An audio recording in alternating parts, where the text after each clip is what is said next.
It was a beautiful morning on the island of Sodor.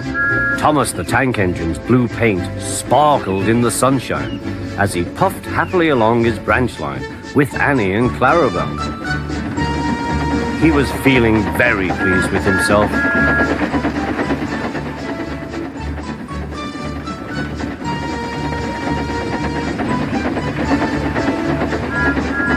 "Hello, Thomas," whistled Percy. "You look splendid."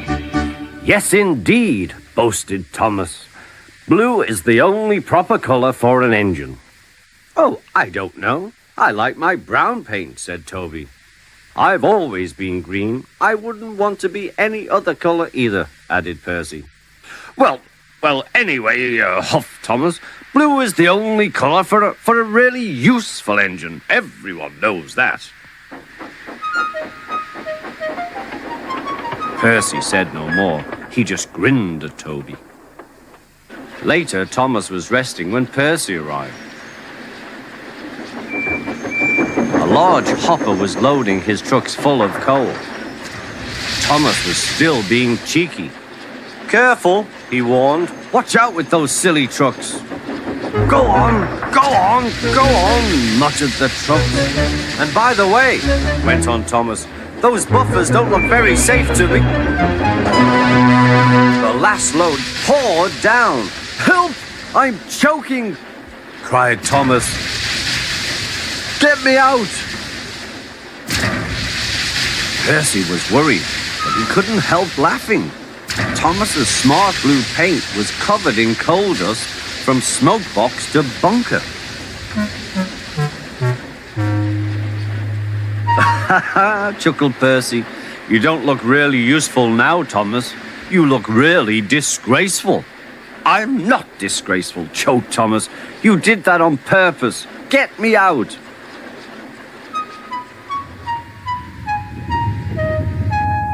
It took so long to clean Thomas that he wasn't in time for his next train. Toby had to take Annie and Clarabelle. "Poor Thomas," whispered Annie to Clarabelle. They were most upset.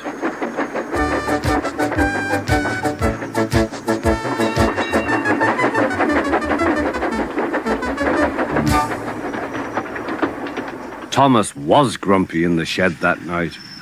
Toby thought it a great joke, but Percy was cross with Thomas for thinking he had made his paint dirty on purpose.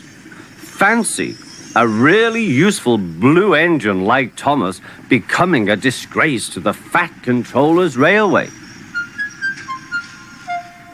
Next day, Thomas was feeling more cheerful as he watched Percy bring his trucks from the junction. The trucks were heavy and Percy was tired.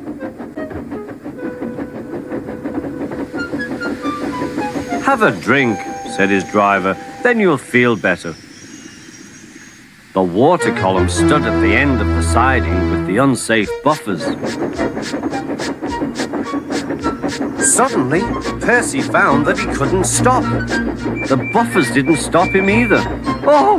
wailed Percy. "Help!" The buffers were broken and Percy was wheel-deep in coal. It was time for Thomas to leave. He had seen everything. "Now Percy has learned his lesson too," he chuckled to himself.